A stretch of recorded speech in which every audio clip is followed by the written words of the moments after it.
66% of United States residents' public water is fluoridated. It is known to have tremendous effects on bone cancer, joint problems, bone weakness, lowered estrogen and testosterone levels, and dental fluorosis, which is yellowing of the teeth and pitting in the enamel. Wouldn't it make more sense to enhance public water with vitamins which are meant to be ingested to promote overall health, rather than putting such a toxic chemical in our water with a bogus explanation that it will improve our dental health? We now know that fluoride causes more dental problems than it solves. Something doesn't seem right about this. Do you honestly believe that these companies care deeply enough for the people to spend large amounts of their own money to fluoridate public water when the people already purchase their own toothpaste? But there's a difference between toothpaste and drinking water. We don't ingest toothpaste. If you go to any hardware store and look at any rat poison product, you will only find one ingredient: sodium fluoride. It is the most toxic ionic molecule outside of potassium dichromate. Now Dannon, along with other companies, have begun fluoridating bottled water. It is becoming increasingly difficult to get away from. And the fact that fluoride is also used in many prescription antidepressants shows that it eliminates aggression and motivation in people. Fluoride, to my knowledge as a physician, has absolutely no biological benefit whatsoever. But one of the significant things is that the Russians carried out all sorts of experiments on the people living in the Gulag. One of them, of course, was to fluoridate the water. Why? You fluoridate the water, why people are not as aggressive as they ordinarily would be. In fact, what is the active ingredient in Prozac that is so widely distributed in America today? Well, it's a fluoride compound. And now, we are finding that public water nationwide is showing up with arsenic, lead, cadmium, and thermonium, which is a radioactive form of lead. Cancer, lowered sex drive, birth defects, sedation, and brain defects. Does this not sound like a wonder drug for anyone aiming to control a population? It's quite astonishing, Paul, the degree to which environmentalists have not been educated about fluoride. You know, people have an unconscious trust in their doctor or their dentist, and if you can persuade doctors and dentists that fluoride is safe and good, then you're able to reach the rest of the nation. People believe their doctors and dentists, and that was a way of promoting fluoride for Bernays. Fluoride was killing their cattle, destroying their crops.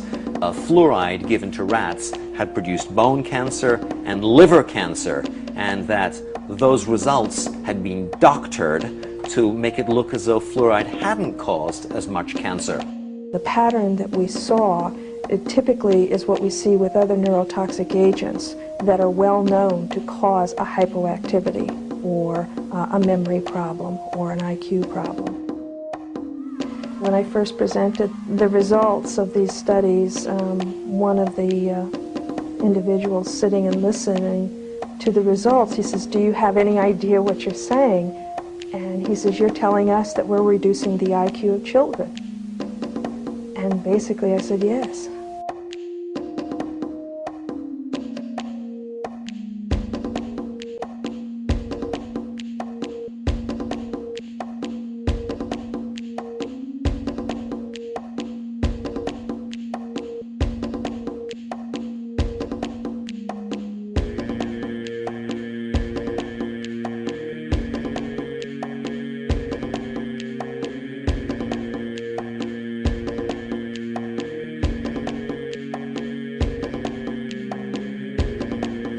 Aspartame, the artificial sweetener found in almost every low-sugar or sugar-free product on the market. First of all, aspartame is made up of three things: methanol, which of course is what produces blindness, aspartic acid, and phenylalanine. These are all poisons. Aspartic acid, of course, produces brain lesions. This was known back in the early 1970s. Methanol produces blindness. Phenylalanine is what you see certainly in the brain, and in high dosage it produces trauma. We're not making this all up. The FDA did publish back in, I think it was in the 80s, they did publish the 92 potential side effects of aspartame. And they do, these side effects are are extremely serious. Things like dizziness, problems with balance, abdominal pain and cramps, changes in vision, seizures and convulsions, etc., etc. Yet despite all of these harmful effects, Donald Rumsfeld pushed it out into the stores in over 5,000 products when he was CEO of Searly, the company that manufactured aspartame.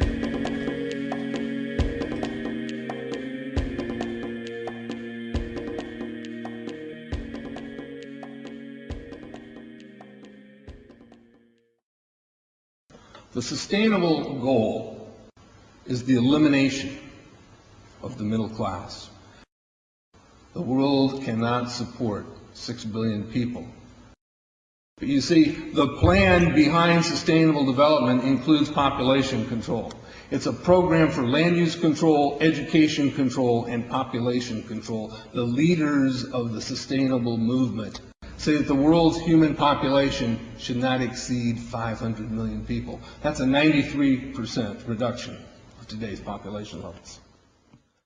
In 1992, while the Rio conference was going on, George Bush, then president, was there. He was just offshore in Prince Charles's yacht, where he executed the Agenda 21 protocols on behalf of the United States and brought it back to Washington, D.C. Within a year, Bill Clinton, by executive order, established the President's Council for Sustainable Development.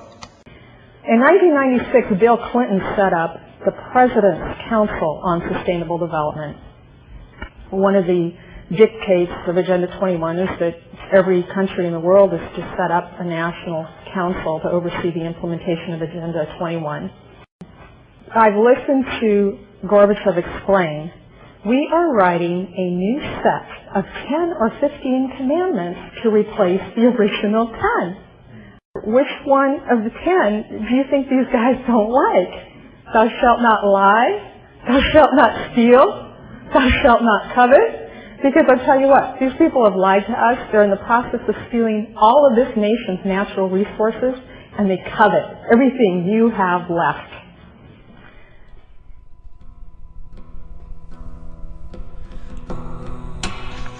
To explain the map, the red are areas that are to be off limits to human beings.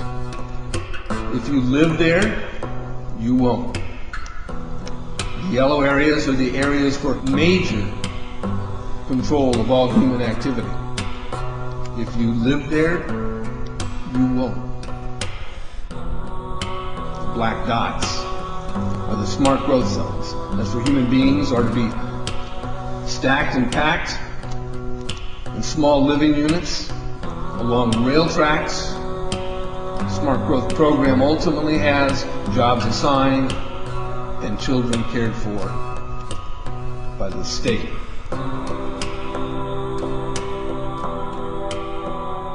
And in conjunction with Codex Alimentarius, food will be limited and water consumption will be decreased to 10 gallons per day per person. That is over a 90% reduction in people's average daily water consumption. And along with shortages of food and water, the food we will be provided with will be genetically manipulated and nutrient deficient.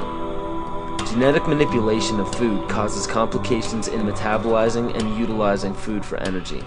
In June of 2003, scientists reported that the gene sequence of the inserted genes into crops had actually changed their order. They had re-scrambled. So the genetic inserts are not stable.